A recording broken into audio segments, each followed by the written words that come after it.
एक बार एक युवक गौतम बुद्ध के पास आया और गौतम बुद्ध से बोला कि हे बुद्ध, मेरे मन में इतने गंदे विचार क्यों आते हैं। मैं नहीं चाहता कि मेरे मन में गंदे विचार आए, पर मेरे मन में हमेशा काम वासना के विचार चलते रहते हैं और मैं इनके बारे में सोच सोचकर बहुत परेशान हूं। मेरी ऊर्जा और समय यह सब सोचने में ही नष्ट हो जाती है और इन सब के विचारों की वजह से मैं कभी भी शांत नहीं रह पाता और मैं हमेशा ही स्त्रियों को देखकर मोहित हो जाता हूं। इन विचारों को अपने आप को रोक ही नहीं पाता। बुद्ध मुस्कुराए और उन्होंने उस युवक से पूछा, क्या तुम्हें पता है यह काम वासना होती क्या है? फिर लड़के ने उत्तर दिया और कहा, बुद्ध, मैं यह तो नहीं जानता कि काम वासना होती क्या है, पर हां, यह जो भी है बहुत बुरी चीज है। फिर बुद्ध ने उस युवक से कहा कि सबसे पहले तो तुम्हें यह समझना है कि प्राकृतिक रूप से जो भी चीज हमारे अंदर है वह बुरी नहीं है। हमारे जीवन में उसकी कुछ ना कुछ जरूरत है। वासना कोई बुरी बात नहीं है। यह तो हमारे मन की एक भावना है जो हमें किसी ना किसी चीज की कमी का एहसास करवाती है और फिर हम उस चीज को पाने के लिए उस चीज की तरफ आकर्षित हो जाते हैं। जैसे अगर तुम्हारे पास धन की कमी है तो तुम में धन पाने की वासना उत्पन्न हो जाएगी। तो वासना कुछ और नहीं, बस एक प्रकार की कमी है जो कि एक प्रकार की जरूरत का एहसास है। और जब यह जरूरत शारीरिक हो तो हम इसे काम वासना का नाम देते हैं। युवक ने गौतम बुद्ध को कहा कि बुद्ध, मुझे काम वासना का मतलब तो समझ में आ गया, पर आप मुझे यह बताइए कि यह आती कहां से है और कैसे आती है। गौतम बुद्ध ने कहा कि काम वासना कहीं से आती नहीं है, यह तो हमारे अंदर ही होती है और इसका होना तो जरूरी भी है, तभी तो मानव जाति का विस्तार होगा।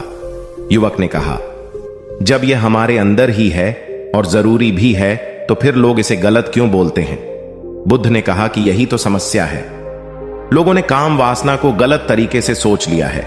इसे छिपाने की, दबाने की कोशिश करते हैं। काम वासना गलत नहीं है, बल्कि काम वासना का गलत तरीके से प्रयोग करना गलत बात है। लोग जिससे प्रेम करते हैं बस उसी के लिए जीने लग जाते हैं, उसे पाना ही अपना लक्ष्य बना लेते हैं और उसी के बारे में हमेशा सोचते रहते हैं, पर यह सब गलत है।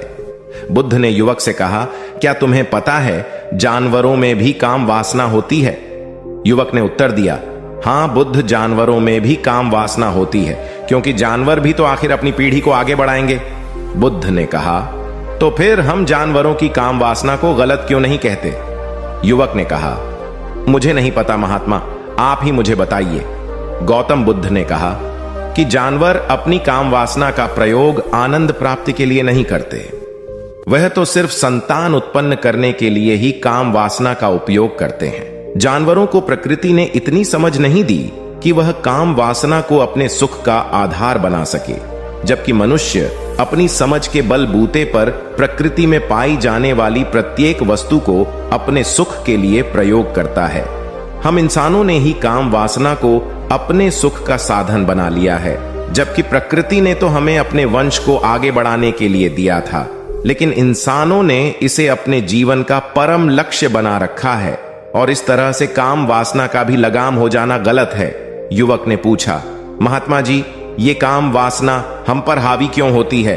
तब गौतम बुद्ध ने कहा कि सुनो, अब जो मैं तुम्हें बताऊंगा उसे तुम ध्यानपूर्वक सुनना। काम वासना का सारा खेल तुम्हें समझ आ जाएगा, तुम्हें तुम्हारे सारे सवालों का जवाब मिल जाएगा। बस तुम्हें ध्यान से सुनकर समझना है। एक बार की बात है, एक आश्रम में गुरु और उनके शिष्य रहा करते थे, जो रोजाना आश्रम के बाहर स्थित गांव में भिक्षा लेने के लिए जाते थे। उस आश्रम का एक शिष्य जिस गांव में भिक्षा लेने जाता था, उस रास्ते में एक नदी पड़ती थी। एक दिन उसने देखा कि एक लड़का पेड़ के पीछे छिपा है। वह उस लड़के के पास गया और उससे जाकर बोला, भाई, तुम इस पेड़ के पीछे छिपकर क्या देख रहे हो? लड़के ने कहा, अरे तुझे नहीं दिख रहा कि मैं क्या देख रहा हूं? तब शिष्य ने नदी की तरफ देखा तो वहां पर कुछ लड़कियां पानी भर रही थीं। वो लड़कियां 14-15 साल की होंगी। तब उसने उस लड़के से कहा, अरे भाई, वहां पर तो लड़कियां पानी भर रही है, इसमें छिप कर देखने वाली क्या बात है? तब वो लड़का शिष्य की तरफ देखकर उससे कहता है, अरे पागल, तुम्हें दिखाई नहीं दे रहा कि कैसे यह परियां नदी से पानी निकाल रही है? जरा उनकी अदाओं को तो देखो, उनके कोमल शरीर को देखो, उनकी पतली कमर को देखो, और उनके बाल उनकी कमर पर कैसे लहरा रहे हैं, मानो सुंदरता बिखरी पड़ी हो। शिष्य ने फिर नदी की तरफ देखा और इस बार वह इससे देखता ही चला गया। उसे किसी भी बात का कोई डर नहीं था, लेकिन अब वो छिपने लगा और उन लड़कियों को देखने लगा। और जब वो छिपकर उन लड़कियों को देख रहा था, तभी वह अचानक अंदर से कांप गया और उसने कहा कि यह मैं क्या कर रहा हूं, मैं जो कर रहा हूं वह सही नहीं है, मुझे यहां से चले जाना चाहिए। और फिर वह जल्दी से वहां से चला गया। वो आश्रम पहुंच जाता है। आश्रम जाकर वो अपने कार्यों में लग गया, लेकिन जो अब भी वह देख कर आया था वहीं उसकी आंखों के सामने बार बार आ रहा था। उसके मन में वही दृश्य चल रहा था, उसके मन में वही सब कुछ देखने के लिए लड़ाई हो रही थी। उसका किसी भी काम में मन नहीं लग रहा था। सुबह होते ही वह रोज जल्दी ही भिक्षा के लिए आश्रम से निकल जाता और उस नदी के पास वाले पेड़ के पास जाता, और जहां पर वह लड़का पहले से मौजूद रहता था उस लड़के के साथ मिलकर लड़कियों को छुप छुप कर देखता था।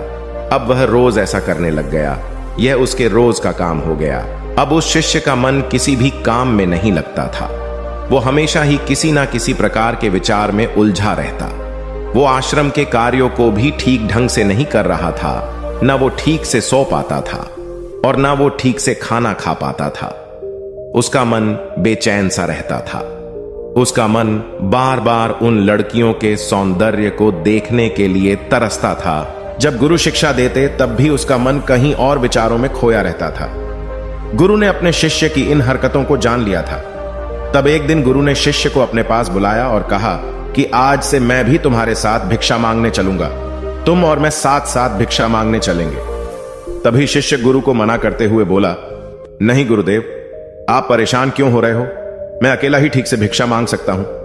गुरु ने शिष्य से कहा कि ठीक है, तुम अकेले ही भिक्षा मांगने जाओ। शिष्य तुरंत वहां से भिक्षा मांगने के लिए निकल गया। उसके जाने के बाद गुरु भी आश्रम से निकल गए और शिष्य का पीछा करने लगे कि वो कहा जाता है, किससे मिलता है। यह सब देखने के लिए उसके पीछे पीछे चलने लगे। थोड़ी दूर जाने के बाद गुरु ने देखा कि उनका शिष्य एक लड़के के साथ एक पेड़ के पीछे अपराधी की तरह छिपा हुआ है और छिपकर कुछ देख रहा था। गुरु भी अपने शिष्य के पीछे जाकर खड़े हो गए कि आखिर उनका शिष्य क्या देख रहा है, जिसे देखने के लिए वो पेड़ के पीछे अपराधियों की तरह छिपा पड़ा है। गुरु ने देखा कि उनका शिष्य पेड़ के पीछे छुपकर लड़कियों को देख रहा था जो कि नदी से पानी भर रही थी। तभी गुरु ने शिष्य को कहा कि तुम क्या देख रहे हो? अपने गुरु की आवाज सुनकर वह शिष्य घबरा गया और उसके पसीने छूटने लगे।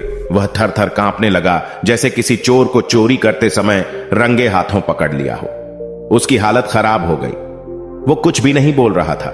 उसके मुंह से कुछ टूटे फूटे शब्द भी बाहर निकल रहे थे। वो अपने गुरु से नजर भी नहीं मिला पा रहा था। गुरु ने शिष्य की तरफ देखा और कहा कि मेरा शिष्य तो निडर था, उसे तो किसी भी चीज का डर नहीं था, लेकिन यह क्या तुम तो डर के मारे कांप रहे हो। शिष्य ने गुरु से कहा कि मुझे माफ कर दो गुरुदेव, मेरा इसमें कोई दोष नहीं है। उस लड़के ने मुझे बहका दिया था, लेकिन आपसे मैं वादा करता हूं कि आज के बाद मैं ऐसा कभी दोबारा नहीं करूंगा। मुझे माफ कर दो गुरुदेव। गुरु ने शिष्य से कहा कि कोई बात नहीं, पर इस बात का तुम ध्यान रखना कि हम जैसी संगति करते हैं वैसा ही फल हमें प्राप्त होता है। उसके विचार हमारे अंदर प्रवेश करते हैं, इसीलिए अच्छी संगति करो जिससे तुम्हारे अंदर अच्छे विचारों का प्रवेश हो। फिर गुरु और शिष्य आश्रम लौट आए और फिर से आश्रम के कार्यों पर ध्यान देने लगे। उसने उस रास्ते को छोड़ दिया और दूसरे रास्ते से जाने लगा। वो अपने काम को ध्यान से करता, लेकिन धीरे धीरे उसके अंदर क्रोध उत्पन्न हो गया और फिर वो दूसरों पर क्रोध करने लगा और बेचैन रहने लग गया। अब वो सही समय पर भोजन भी नहीं करता था। वो भोजन भी बहुत कम खाता था।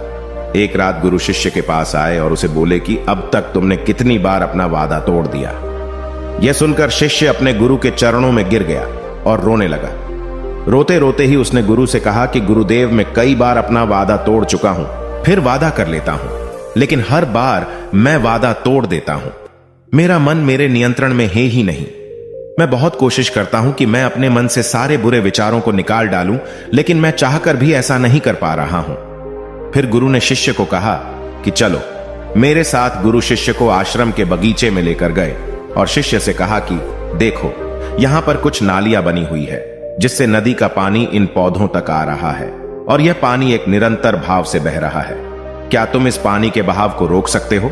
शिष्य ने कहा कि हां गुरुदेव, मैं इस बहाव को रोक सकता हूं। फिर शिष्य ने मिट्टी उठाकर उस नाली में डाल दी। वो पानी थोड़ी देर के लिए रुक गया और फिर थोड़ी देर बाद उस मिट्टी के ऊपर से पानी बह गया। गुरु ने शिष्य से कहा, अरे ये क्या, ये तो पानी रुका ही नहीं।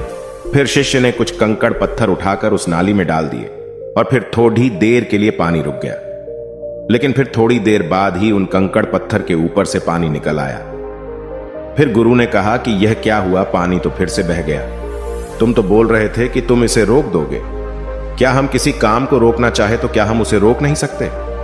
तब शिष्य ने कहा, कोई बात नहीं गुरुदेव, मैं इस पानी को तो आपको रोक के दिखाऊंगा। वह फिर से एक बड़ा सा पत्थर लेकर आया और उसे नाली पर डाल दिया और पानी रुक गया। तब गुरु से कहा कि देखा गुरुदेव, मैंने कहा था ना कि पानी को मैं रोक दूंगा। मैंने पानी को रोक दिखाया, आपकी बात मैंने पूरी कर दी। गुरु मुस्कुराए और बोले, अच्छा जरा ध्यान से देखो, पानी रुक गया। क्या वो तो पीछे की नाली तोड़कर बाहर आ गया और अगल बगल से बह रहा है, और ध्यान से देखो इस पत्थर को आगे भी आ गया और ये पानी अपना रास्ता बदलकर फिर से आगे की तरफ बह जाएगा। और फिर थोड़ी देर बाद ऐसा ही हुआ। फिर गुरु ने शिष्य को समझाया कि तुम्हारे साथ भी तो ऐसा ही चल रहा है। तुम बार बार प्रयास कर रहे हो, बड़े से बड़ा प्रयास कर रहे हो, पर हर बार तुम्हारा प्रयास टूट रहा है और यह हमेशा टूटता ही रहेगा। तुम कितना भी बड़ा पत्थर रख लो, लेकिन पानी तो अपना रास्ता बना ही लेगा। यह सब देखकर गुरु से कहा कि हे गुरुदेव, क्या कोई तरीका नहीं है जिससे मैं गंदे विचारों से बाहर निकल सकूं और ये मेरे मन में आए ही नहीं। गुरु शिष्य को एक नदी के पास ले गए जहां से उस बगीचे में पानी आ रहा था। गुरु ने शिष्य से कहा, वो पानी इसी नदी से जा रहा है। अगर हम यहीं से उस रास्ते को बंद कर दें जहां से पानी बगीचे में जा रहा है, अब क्या हम पानी को रोक नहीं सकते? शिष्य ने कहा कि हां गुरुदेव, अवश्य ऐसा हो सकता है। मैं इस पानी को यहीं से बंद कर देता हूं, तब आगे की नाली में पानी जाएगा ही नहीं और फिर बगीचे में पानी जाएगा ही नहीं। फिर से नदी से जाने वाले रास्ते को बहुत मेहनत करके पत्थर और मिट्टी डाल डालकर बंद कर दिया और गुरु से कहा कि गुरुदेव, मैंने पानी को बंद कर दिया है, अब यह पानी बगीचे में जाएगा ही नहीं। तब गुरु ने कहा कि अगर पानी बगीचे में नहीं जाएगा तो पेड़ पौधों को पानी कहां से मिलेगा? उन पेड़ पौधों को तो पानी की आवश्यकता है, और उन पेड़ पौधों में कुछ पेड़ पौधे तो ऐसे हैं जिनको रोज पानी की आवश्यकता है। वह तो मुरझाकर मर ही जाएंगे, उनका क्या होगा? पानी तो हमें खोलना ही होगा। शिष्य ने गुरु की बात सुनकर वापस नदी से जाने वाले पानी का रास्ता खोल दिया। तब गुरु ने शिष्य से पूछा कि अगर हम इस नदी के पूरे पानी को बगीचे की तरफ मोड़ दे तो क्या होगा? तब शिष्य ने जवाब दिया कि गुरुदेव, वहां पर जितने भी पेड़ पौधे हैं वो गलकर नष्ट हो जाएंगे, वहां पर कुछ नहीं बचेगा।